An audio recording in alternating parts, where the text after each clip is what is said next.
फिर ये हठ योग की जरूरत नहीं। और फिर तू नुस्खा है कि मैंने अपने आप को कंट्रोल कर लिया, इंद्री जीत ली, की तरह भूल है। या क्या बताते हैं, कुरंग मतंग पतंग सरंग भरंगा, इंद्री एक ठगोतीस अंगा। कुरंग मतंग पतंग सरंग भरंगा और इंद्री एक ठगोतीस अंगा। तुमरे संग पांचों पर कासा, या योग युगत की झूठी आशा। कहते हैं बोले आदमी, आप अपने कर्म बिगाड़ रहे हो। जैसे कुरंग हिरण होता, कुरंग उसके कान का विषय होता शब्द, शब्द के विषय पर वो इतना कायल होता है, इतना विवश होता है कि यह हिरण पकड़ने वाला, मृग पकड़ने वाला एक शिकारी एक प्रकार की एक धुन बनाता है सारंगी या अपने किसी यंत्र से, और उस धुन पर कान के कारण वो इतना विवश हो जाता है, हिरण आकर के उस शिकारी के सामने ऐसे मुख रख देता है और उस धुन के ऊपर इतना वो मोहित हो जाता है और वो उसको पकड़ कर और ले जाता है। फिर उसको उसकी मौत का कारण बन गया वो कान का विषय। फिर बताते हैं कि मतंग हाथी होता है, हाथी के अंदर ये काम वासना सबसे ज़्यादा होती है।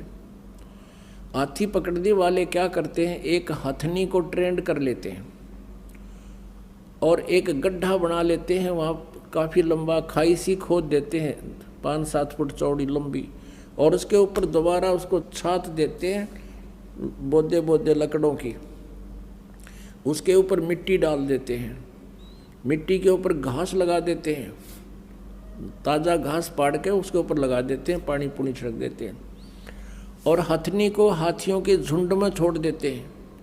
वो जाती है हाथी के साथ स्पर्श करती है अपने शरीर को, उसको उत्तेजित करने के लिए।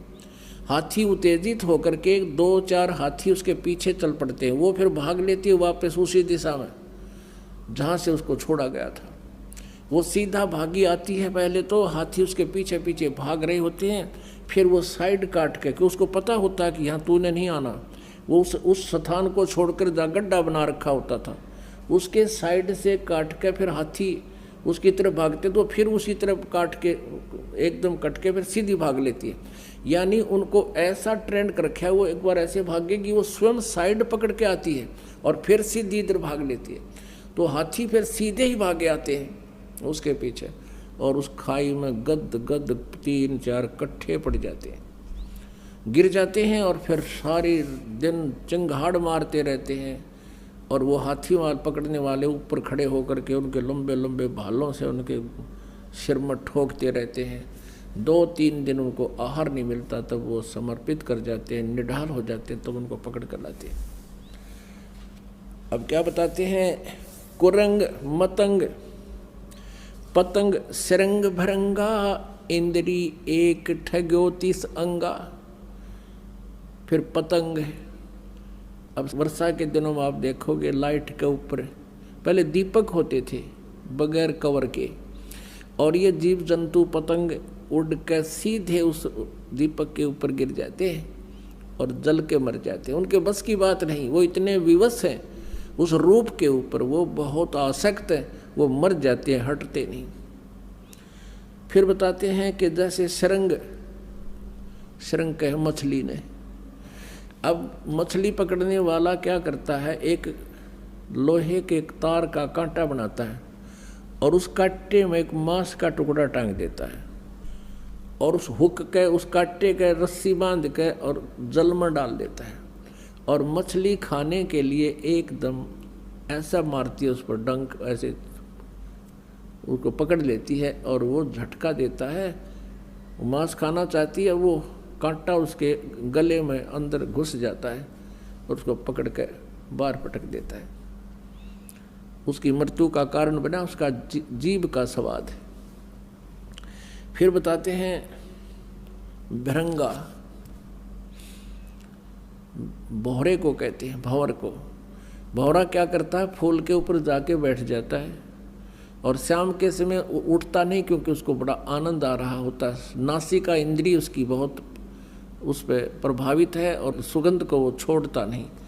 और रात्रि के समय वो फूल बंद हो जाता है, भौरा सुबह तक उसमें मरा हुआ मिलता है। अब परमात्मा क्या बताना चाहते हैं कि इस काल ने, कहते उन प्राणियों, कहते एक एक विषय था और उस विकार के कारण उनकी मौत का कारण बन गया। तुमरे संग पांचों पर कासा, योग युगत की झूठी आशा। और मनुष्य जीवन में काल ने ये पांचों विकार ला रखे हैं कि कहीं वो भक्ति ना कर ले, मेरी जाल से निकल ना जा। तो कहने का भाव ये है कि जो साधनाएं ये ऋषि महर्षि कर रहे हैं, उनसे ये विकार नष्ट नहीं हो सकते, ये नॉर्मल भी नहीं हो सकते।